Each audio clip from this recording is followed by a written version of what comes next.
मोदी हैं उन्होंने कुल मिला के काम सही करा है, ठीक है। क्योंकि और रही बात जॉब की, तो जॉब आप ये बता दूँगा सपा सरकार में कितनी लग गई यार। कम से कम अब ये तो नहीं है कि पैसे लेके नौकरी लग रही है, अब आदमी अपनी दम पे उठ रहा है, ठीक।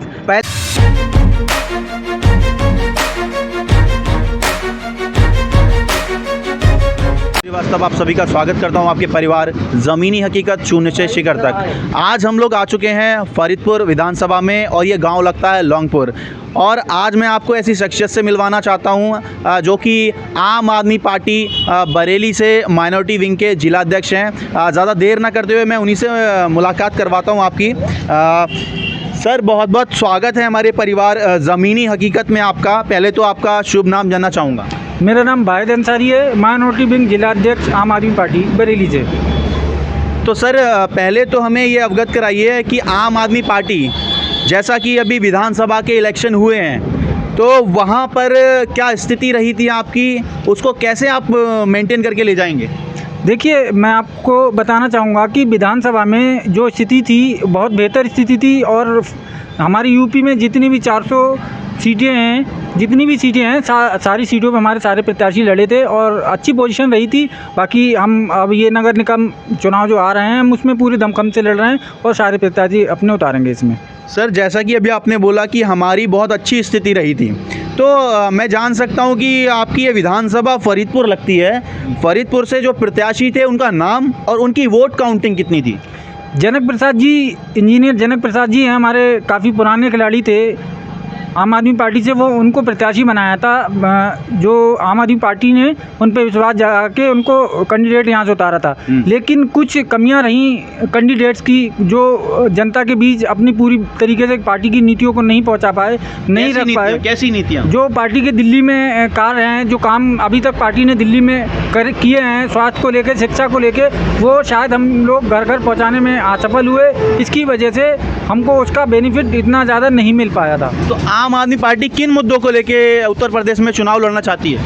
आम आदमी पार्टी का मेन मुद्दा स्वास्थ्य और शिक्षा को लेकर था। जो हमने स्वास्थ्य और शिक्षा के लिए काम किया है दिल्ली में, उसी को लेके हम यहाँ पे आए थे और वही हम उसी मुद्दों पर हमने चुनाव लड़ा था। अच्छा सर, मैं एक बात जानना चाहूँगा, जैसे कि आप बार बार दिल्ली मॉडल की बात करते हो, तो मुझे आप ये बताइए कि आप उत्तर प्रदेश में जब फ्री की बात कर रहे हैं आप, कि क्या क्या फ्री देंगे आप? आपकी सरकार अगर बनती है यहाँ पे तो देखिए, आपने देखा है, आप मीडिया बंधु हैं, आप अच्छी तरीके से जानते हैं जिस तरीके से हमारे 2 स्टेटों में सरकार चल रही है और दोनों स्टेटों में हमने जो वादे किए वो 99% पूरे किए हैं। बाकी जो वादे हैं उनको भी पूरा करने की कोशिश कर रहे हैं। और फ्री की बात, 300 यूनिट बिजली फ्री देने की बात की थी, वो हम दिल्ली में भी दे रहे हैं और पंजाब में भी दे रहे हैं। अगर हम यूपी में आते हैं, 300 यूनिट नहीं, दिल्ली में आप 200 यूनिट बिजली फ्री दे रहे हैं। हमने वादा 200 यूनिट का किया था, हाफ का किया था, लेकिन हमने 200 यूनिट फ्री कर दी है।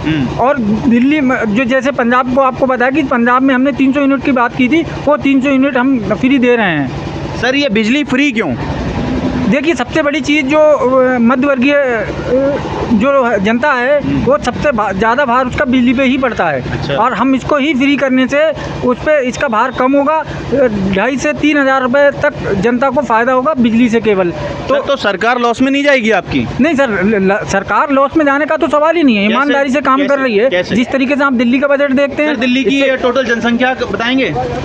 जितनी भी जनसंख्या है, टैक्स भी तो हम उतनी लोगों से ले रहे हैं। अदर आपके पास में अदर हम स्टेटों से टैक्स लेने नहीं जा रहे हैं ना, हम दिल्ली से टैक्स ले रहे हैं, दिल्ली के जनता को सुविधाएं मुहैया करा रहे हैं। दिल्ली के आंकड़े आपके पास में हैं? दिल्ली के आंकड़े मैं आपको क्या बताऊंगा? दिल्ली के आप मीडिया बंधु हैं, आप बिजली फ्री देने की बात करते हैं, तो आपको मैं अवगत कराना चाहता हूं कि 200 यूनिट बिजली जब आप फ्री दे रहे हैं, तो आप मुझे 1 यूनिट का चार्ज बता दीजिए दिल्ली का कितना है? इससे पहले कांग्रेस सरकार रही है वहाँ, आपने उसको देखा है, आपने उसको जाना है। 12 से 13 रुपये प्रति यूनिट बिजली लिया करती थी। 13 रुपये? 13 रुपये। इस समय कितना है सर? इस समय तो जब हम फ्री दे रहे हैं, जो मध्यवर्गीय लोग हैं वो फ्री में जा रहे हैं, तो यूनिट का सवाल ही नहीं होता है। से पार होंगे उनको कितना देना होगा? वो उसके हिसाब से उसका बिल आता है, वो उसके तो बिजली इंजीनियर आपको बताएंगे, वो तो आपको बिजली इंजीनियर बताएंगे, उसके बारे में तो आप जैसा कि मैं आपको बताना चाहूँगा कि आपका जो दिल्ली की यूनिट है वो अगर मैं मिनिमम 7 या 8 रुपये भी मान के चलता हूँ, तो दिल्ली की टोटल जनसंख्या से आप मल्टीप्लाई कर लेंगे तो करीबन करीबन जो न्यूक्लियर एनर्जी प्लांट भारत के अंदर या किसी भी स्टेट में लगते हैं उनका बजट उससे ओवरऑल क्रॉस हो जाएगा। तो आपकी सरकारें कैसे उसको मैनेज करेंगी, कैसे उस बजट को मैनेज करेंगी, क्योंकि हर बंदा तो टैक्स नहीं पे कर रहा जो टैक्स के दायरे में आएगा। यहाँ आपकी सरकार जो अभी आई है उसने बजट पे 8 लाख से शायद निवेश पे जो भी कमा रहे हैं उनको बजट टैक्स के बाहर कर दिया है, तो वो कैसे मैनेज होगा सर? देखिए, इंडस्ट्रियल एरिया है दिल्ली में, ज़्यादातर तो फैक्ट्रियाँ हैं। फैक्ट्री से हम लोग टैक्स जिस तरीके से बनता है वो लेते हैं, उसके हिसाब से हम उनको वहाँ की जनता को सुविधा देते हैं। और जो मिल लेंगे आप जाके देख लिए, आप मीडिया बंधु हैं, आपको खुद पता होगा, आपको जानकारी है इस चीज़ की। बिल्कुल सही बात आपकी है, लेकिन आप मुझे ये बताइए कि जितना आपकी टोटल जो दिल्ली की जनसंख्या है उसको एक यूनिट से आप मल्टीप्लाई करेंगे तो वो बजट इतना ज़्यादा चला जाएगा कि उसको आप अगर फ्री करेंगे तो सरकार जो और योजनाएं आएंगी उनको कैसे चलाएंगी? जितनी भी योजनाएं आई हैं वो धरातल पे उतरी हुई हैं। आप देख लीजिए, आपको पता है शिक्षा पे हम लोग काम कर रहे हैं। शिक्षा जिस तरीके जिस मॉडल पे काम किया आपने देखा है, नए स्कूल बनाए हैं हमने, और जो वहाँ की जनता को फ्री बस सेवा दी है तो वो बजट से ही तो दी है। अगर घाटे में जाएगा तो फिर हमारा इतना क्यों? तो सर अच्छा है जैसा कि आप से मैं जानने का प्रयास कर रहा था कि दिल्ली में आप जो सर्विसेज फ्री दे रहे हैं वो यूपी में कैसे उतारेंगे, क्योंकि दिल्ली एक राजधानी है हमारे देश की और वहाँ पर जो मोस्टली पीपल्स जो भी लोग आते हैं वो माइग्रेट करके आते हैं जॉब करने, तो वो वहाँ दिल्ली के स्थानीय लोग नहीं हैं और वहाँ पढ़े लिखे लोग हैं। तो दिल्ली की जनता वहाँ पर ऑलरेडी बहुत ज़्यादा डेवलपमेंट है। उत्तर प्रदेश एक बहुत जनसंख्या वाला प्रदेश है और यहाँ पर आप उन योजनाओं को अपनी कैसे उतारेंगे? देखिए, मैं इस बारे में आपको पहले भी बता चुका हूँ, जिस तरीके से यहाँ अगर पॉपुलेशन ज़्यादा है, जनसंख्या ज़्यादा है, तो यहाँ ज़्यादा टैक्स भी तो रहेगा। जिस तरीके से टैक्स रहेगा उसी तरीके से हम सुविधाएं देंगे। और हमने पंजाब में दिया है, वो तो राजधानी नहीं है। अगर आप बात उत्तर प्रदेश की टोटल जनसंख्या कितनी है? जितनी भी जनसंख्या है, 402 विधायक बनते हैं इतनी जनसंख्याओं में, तो जितनी भी जनसंख्या उसी हिसाब से हम उनका टैक्स आएगा, उसी हिसाब से वहाँ इनका सुविधा दी जाएगी। सर माफ़ी चाहूँगा, लेकिन आपसे एक और क्वेश्चन मैं करना चाहूँगा। आपके मुखिया माननीय अरविंद केजरीवाल जी का एक बड़ा बयान था कि आपके जो नोट हैं और सिक्के हैं उस पर लक्ष्मी गणेश जी की प्रतिमा होनी चाहिए, वो किस हद तक सही है? आप उसको थोड़ा समझाने का प्रयास करें।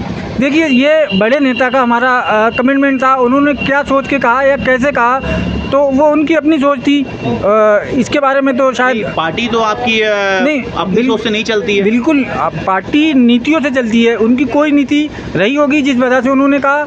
इसके वेतन में तो वही ज़्यादा अच्छा बता सकते हैं। व्यक्तिगत विचार क्या है? व्यक्तिगत विचार ये है कि जिस तरीके से हमारी यहाँ इकोनॉमी गिर रही थी या जिस तरीके से हमारे डॉलर के मुकाबले रुपया कम हो रहा था, तो लक्ष्मी की हमारे देश में पूजा होती है, तो लक्ष्मी जी का फ़ोटो हो जिससे कि हमारी वो उठे।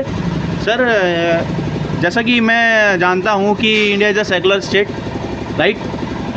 जैसा कि हमारा भारत का संविधान हमें ये कहता है कि हम भारत के लोग भारत को प्रभुत्व संपन्न समाजवाद, पंथ निरपेक्ष, लोकतंत्र, गणराज्य बनाने के लिए और उन सभी नागरिकों को सामाजिक, आर्थिक और राजनीतिक न्याय दिलाने के लिए ये हमारा प्रेमबल कहता है। तो हम कहाँ बात करते हैं इन सब चीज़ों की? नहीं, देखिए, अगर इस बात पे आप आएंगे तो किस तरीके की नीतियाँ चल रही हैं।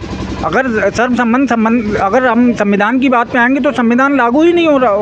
तो जैसा कि अभी जो बयान आया था आपके मुखिया जी का, तो उसमें सबसे बड़ी चीज़ ये है कि अगर लक्ष्मी गणेश की मूर्ति अगर किसी भी सिक्के पे या किसी भी नोट पर लगाई जाती है तो वो नोट आपका वेश्यावर्दी में और आपका, जैसे कि सामने कैमरामैन से फोकस करूँगा, सामने एक शराब की दुकान है, जैसे इन दुकानों पर वो नोट जाएगा। तो कितने हद तक ये सही है? देखिए, क्या भगवान जी के फोटो लगे रहते, कैलेंडर अपने घरों में लगाते हैं लोग, वो रोड पे नहीं आते या उनको नहीं फेंका जाता है? कैलेंडर का मार्केट में फ्लो नहीं होता सर, मार्केट में फ्लो होता है रुपए का। मार्केट रुपए हर किसी के जेब में रहते हैं। गांधी जी हैं, राष्ट्रीय पिता हैं, क्या वो मंदिर की दुकान पे, वो मीट की दुकान पे या वो ऐसी जगह नहीं जाते हैं? फिर इसको भी रोकना चाहिए सर। और जैसे कि अभी बीजेपी का कार्य है, बीजेपी राशन बांट रही है, तो उसके तर्क में आप क्या कहना चाहेंगे? जैसे कि आप विपक्षी नेता हैं। बीजेपी की नीतियाँ जो भी है वो अपने तरीके से चल रहे हैं। उन्होंने उनकी अपनी पर्सनल नीति है, उन्होंने अपनी नीति बनाई, अपनी नीतियों पे चल रहे हैं। बहुत बहुत शुक्रिया सर। अभी मैं कुछ और लोग यहाँ पे हैं, उनसे भी बात कराऊंगा। जैसा कि भैया शुभ नाम आपका जानना चाहूँगा। भैया क्या नाम है आपका? हरीश। हरीश जी, हाँ तो जी। आप यहीं के निवासी हैं? हाँ जी। कब से रह रहे हैं भैया इस गांव में? जब से पैदा हुए तब से यही है। अच्छा, जब से पैदा हुए तब से यहीं रह रहे हैं। तो हम आपसे ये जानने का प्रयास करेंगे कि सरकार भैया कौन सी अच्छी है? जो अच्छा काम करे वही अच्छी है। अच्छा, हमारे अभी जो मोदी देखो भी काम कर रहे हैं मौजूदा अच्छा। जो सरकार है उसने आपको क्या क्या फायदे दिए? बहुत सारा कुछ फायदा दे रही है। क्या क्या फायदे? सारा गल्ला फ्री करवा रही है। अच्छा। सबका कृषि कार्ड, जमीन पे पैसे, वो सारा कुछ फ्री कर रही है। वो हमें मालूम है, सब कुछ दे रही है। अच्छा, राष्ट्र देश की इकोनॉमी बढ़ा रहे हैं, आपके मुंह से बदबू आ रही है। हाँ, जाओ पर दिल्ली तरह टैक्स कम करो अच्छा, जा। अच्छा, ठीक है। और लोग हमारे साथ में हैं, जानना चाहेंगे। भैया नमस्कार, बहुत बहुत स्वागत है हमारे परिवार ज़मीनी हकीकत में आपका। पहले तो अपना शुभ नाम बताएंगे। मनोज सिंह तोमर। हाँ, तो भैया हम लोग अभी यहाँ पे खड़े थे, जैसा कि अभी हम लोग मुलाकात कर रहे थे वाहिद अंजारी जी से, जो कि जिला अध्यक्ष हैं आम आदमी पार्टी माइनॉरिटी विंग के। उन्होंने काफ़ी हद तक सरकार की नीतियों को बताया। उन्होंने बताया हमारी सरकार किस तरह से काम कर रही है और आने वाले समय में वो पार्टी किस तरह से फील्ड में उतरेगी और क्या क्या चीज़ें फ्री देगी। तो किस हद तक फ्री देना सही है, या फिर मौजूदा जो सरकार है सत्ता में वो क्या कार्य कर रही है, उसकी कार्यशैली से आप खुश हैं, नाखुश हैं, उसके बारे में थोड़ा सा प्रकाश डालिए। खुश हैं। तो क्या क्या उसके 10 काम बता दीजिए, कुछ अच्छे कार्य। सब अच्छे ही काम कर रहा है। 10 कार्य गिना दीजिए। जैसे कि देख लो, मैं स्वतंत्र हूँ इस समय। हाँ जी। इस सरकार में जी। कोई आपत्ति नहीं है, किसी और दूसरी सरकार आती डर है? और भय कुछ नहीं है। दूसरी सरकार आती है, स्वतंत्र नहीं है। नहीं, उसमें थोड़ा भय रहता है, कैसे? गुंडागर्दी ज़्यादा रहती है। संविधान आपको देता है स्वतंत्रता की आज़ादी। ज़्यादा रहती गुंडागर्दी, और उसमें जो है लेडीज के लिए हाँ, सुरक्षा नहीं है। अब नहीं है। इस पार्टी में है। इस पार्टी में सुरक्षा है। हाँ, इस सरकार में है दूसरा सुरक्षा। दूसरा दूसरा महत्वपूर्ण कार्य। हाँ, और सब अच्छे ही कार्य हैं उसके। अच्छा, मतलब सारे अच्छे कार्य हाँ, हैं। हाँ। तो इस बार जो 2024 के इलेक्शन होंगे उसके लिए आप क्या कहना चाहेंगे? बीजेपी के लिए। दोबारा सरकार आएगी? हाँ, बीजेपी। अच्छा, एक बार मैं भैया से भी बात करना चाहूँगा। भैया बहुत बहुत स्वागत है हमारे परिवार का। अच्छा, हाँ जी, भाई शुभ नाम बताएं भैया। शिवम माइक चौहान। माइक आप।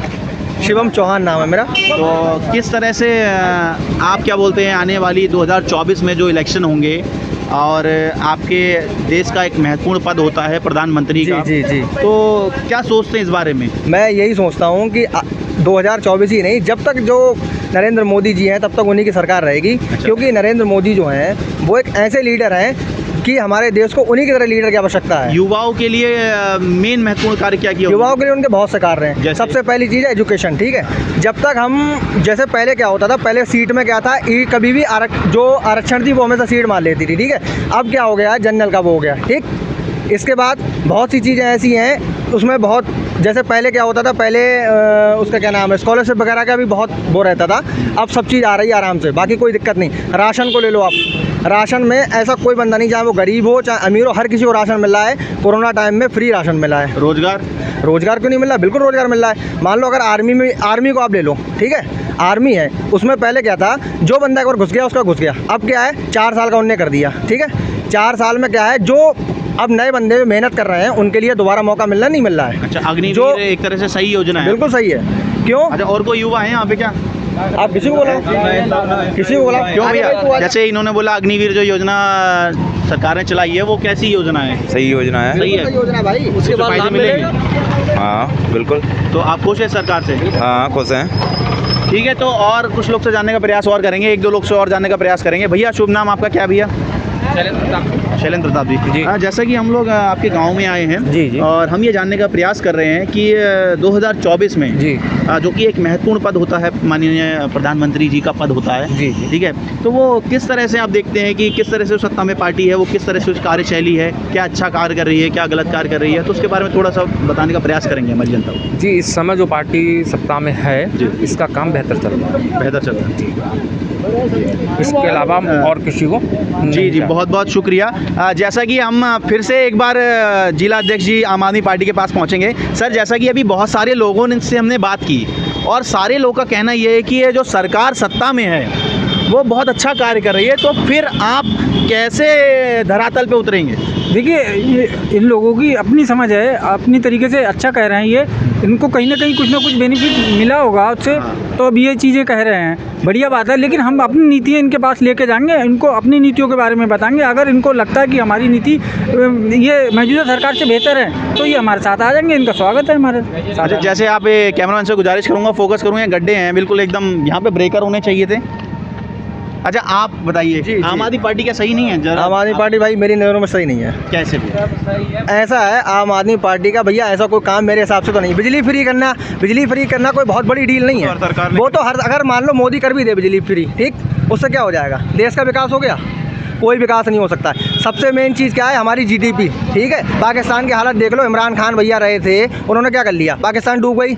गेहूँ मिल रहा है 100 रुपये किलो, सब्जी खाने को भूख मर रहे हैं। भारत जो है वो बहुत अच्छी जगह पर अपना काम कर रही है, अपना जो आर्मी है उसको मजबूत कर रही है। आम आदमी पार्टी तो आरोप लगाती है कि ये बीजेपी सरकार धर्म की राजनीति करती है। भाई ऐसा है, जो आरोप लगाने का मतलब ऐसा होता है जब खुद के घर में अनाज नहीं है, दूसरे पे लगा रहे हो आरोप, तो वो चीज़ कोई फ़ायदा नहीं है। वो उन्होंने करा तो कुछ है नहीं, बस एक ही चीज़ को लेकर बैठ जाते हैं कि आम आदमी पार्टी जो बहुत अच्छी है। अरे कुछ दिखाओ भी तो यार, अच्छा क्या है ये तो कहना बताओ। चाहेंगे आप? ये देखना नहीं चाह रहे तो फिर इसमें कहने की बात ही नहीं है। मतलब जिस तरीके की बात हो रही है यार कौन सा चश्मा लगा के दिखाई देगा मतलब भाई? आप अपने चश्मे की बात करिए। हम लोग अभी पर्सनल उसमें नहीं है, हम लोग एक इवेंट में हैं। सबसे मेन चीज़ आपको ये बताएं, जिस तरीके से बस फ्री की हुई है, वहाँ बिजली फ्री की हुई है, स्वास्थ्य के मामले में कितने अच्छे चल रहा है, और जिस तरीके से भैया दिल्ली लेडीज की एम्स के सुरक्षा अंदर में एक भी ऐसी सीट नहीं है जो मिल जाती है गरीब आदमी को। सिफारिश लेके लग जाओ, उसको क्या फायदा यार? अगला बंदा मर रहा है, कितनी चोरी हो रही है, क्या कर लोगे? अब आपने कह लिया, अब आपको यही पता नहीं कि एम्स किसके अधीन आता है, केंद्र सरकार के अधीन आता है, तो उसमें हम क्या करेंगे? जो हमारे नहीं, आप दिल्ली में दिल्ली में आप मुझे बताओ। ये मैं आपसे जानना चाहूँगा, बरेली के आप अंदर रहते हैं, जिला बरेली लगता है, ये बरेली की कुल जनसंख्या कितनी है? बरेली की जनसंख्या मुझे नहीं पता, क्यों ऐसा क्या उसका पता आपने मुझे। कितनी पढ़ाई की है भैया? मैंने एमकॉम कर रखा है। एमकॉम किया है? एमकॉम किया है, तो आप बताइए एमकॉम करने के बाद आपको कौन सी जॉब अभी प्राप्त हुई है? मैं अभी बिजनेस कर रहा हूँ अपना, बिजनेस कर रहे हैं? गारमेंट्स की शॉप है मेरी जी, गारमेंट्स की शॉप है मेरी जी। तो किन मुद्दों को आपको लेकर आप कह रहे हैं कि आम आदमी पार्टी सही काम नहीं कर रही है? कोई भैया आम आदमी पार्टी सही इसलिए नहीं कर रही है, मेरा कोई ये नहीं है कि आम आदमी पार्टी नहीं सही कर रही, पर मेरे हिसाब से जो नरेंद्र मोदी हैं उन्होंने कुल मिला के काम सही करा है, ठीक है। क्योंकि और रही बात जॉब की, तो जॉब आप ये बता दूँगा सपा सरकार में कितनी लग गई यार? कम से कम अब ये तो नहीं है कि पैसे लेके नौकरी लग रही है। अब आदमी अपनी दम पे उठ रहा है, ठीक। पहले क्या था, जिंदा बताए आधा भी लगेंगे। मेरे आंकड़े जो हैं वो ये बताते हैं कि अभी यूपी SSC के एग्ज़ाम और कुछ और भी लेवल के एग्ज़ाम हुए थे, उनमें काफ़ी जगह पेपर लीक भी हुआ था। नहीं तो पेपर लीक को नरेंद्र मोदी थोड़ी ना लीक करा रहा है भाई, वो तो अपना जो दूसरे अधिकारी, अब सबको नरेंद्र मोदी थोड़ी ना ले लेंगे। अब नीचे का कोई बंदा है, आप सोच रहे हो यार सड़क पे चलने वाला बंदा, उसको भी नरेंद्र मोदी थोड़ी फोन करे भाई ऐसा है कि तुम ये काम करके दो। वो तो अपनी उसके ऊपर है ना। इस व्यवस्था पे अध्यक्ष जी आप क्या कहना चाहेंगे? देखिए, इनकी नई जनरेशन है, युवा सोच है, इनकी सोच अच्छी है, अच्छी सोच से आगे बढ़ेंगे, चलेंगे। जब हम इनके पास पहुंचेंगे, धरातल में पहुंचेंगे, इनको अपनी नीतियों के बारे में बताएंगे। अगर इनको लग रहा है कि हमारी नीतियाँ बेहतर हैं तो इनका स्वागत है, हमारे साथ आएंगे और हम अपनी सरकार बनाएंगे। तो सरफरोशी की तमन्ना आज मेरे दिल में है, देखना है जोर कितना बाजुए का दिल में है। Civilisation is the national foundation, so much so far nature. Okay, बहुत बहुत स्वागत है भैया। आइए आप भी थोड़ा सा हमें बता दीजिए कि किस तरह से 2024 की जो इलेक्शन है उसको किस तरह देखते हैं आप? बीजेपी की सरकार आएगी 2024 में। दोबारा आएगी, तो इन्होंने किन मुद्दों पे लेकर सरकार दोबारा ही बननी चाहिए? बहुत से काम किए हैं, कैसे? जैसे गरीबों के लिए बहुत कुछ अच्छा किया, गल्ला बढ़वाया है, और करोना। अरे सभी काम अच्छे करें, वो जो का करो ऐसो कोई आओ आज ना प्रधानमंत्री, ऐसा कोई प्रधानमंत्री नहीं है? ना आओ ना आवे। बहुत बहुत शुक्रिया। सबसे बढ़िया काम। एक भाई उधर भी खड़े हैं, आ जाइए आप भी आ जाइए। अरे क्या तो कदे खुले वोट हैं। अच्छा, आपके खुले वोट हैं, बीजेपी की सरकार दोबारा बनेगी। मतलब दोबारा कहने का मतलब ये है कि कोरोना में बहुत अच्छा योगदान दिया है, और थोड़ा सा सरकार अभी बोल रही कोरोना में सब पूछ दबाए बैठी थी, ठीक है। केजरीवाल जी थे, वो दवा दारू हटवा रहे थे, वो बोल रहे थे दवा दारू का इंतजाम करवाएंगे। और बीजेपी सरकार ने कोरोना में बहुत अच्छा योगदान दिया है। बीजेपी सरकार ने थालियां भी तो बजवाई थी। वो तो जनता है, कोई बजाएगी तो कोई गाएगी। थाली बजाने से कोरोना जाता है? क्यों नहीं जाएगा? अगर हम बीमार हैं, हंसी खुशी ताली बजा रहे हैं, तो हम ठीक नहीं होंगे? थाली बजाने से नहीं, क्यों नहीं ठीक होंगे? लिए कि आदमी जो है वो पॉजिटिव रहे, ठीक है। अच्छा। ऐसा ना हो कि घबरा जाए, वो तो थोड़ा बहुत हौसला देना पड़ता है उसके लिए। आप अगर जैसे मान लो एक भीड़ है, उसमें भगवान का नाम ले रहे हो तो आराम से ताली बजा रहे हो, उसका लिए नहीं भगवान प्रकट हो जाएंगे। एक ये होता है कि आदमी की थोड़ा उससे उम्मीद बनी रहती है, हाँ ठीक है अब आदमी मर रहा है, उससे अच्छा कुछ तो कुछ करोगे ही। अच्छा। केजरीवाल ने क्या कहा? केजरीवाल भी तो ताली बजवा रहे थे, क्या कर लिया? कुछ नहीं हुआ ना। वो तो भीड़ लगवा रहे हैं इधर उधर, भाई भीड़ लगा लो, उससे कुछ थोड़ी ना हो जाएगा। फिर बहुत बहुत शुक्रिया आपका, बहुत बहुत शुक्रिया। जैसा कि आप लोगों ने देखा जनता की अपनी अलग अलग राय है और हम यहाँ पे जिला अध्यक्ष जो आम आदमी पार्टी के थे वाहिद अंसारी जी, उनसे मिलने आए थे और यहाँ की जो लोकल की जनता है उनका कहना ये है कि दोबारा बीजेपी की सरकार आएगी। बहुत ऐसे काम किए उन्होंने जो सरकार दोबारा बननी चाहिए, बहुत सारे ऐसे मुद्दे हैं उनके पास में कि सरकार दोबारा आने चाहिए। बने रहिए मेरे साथ में, मैं दीपक श्रीवास्तव, कैमरामैन शोएब के साथ में। जय हिंद, जय भारत।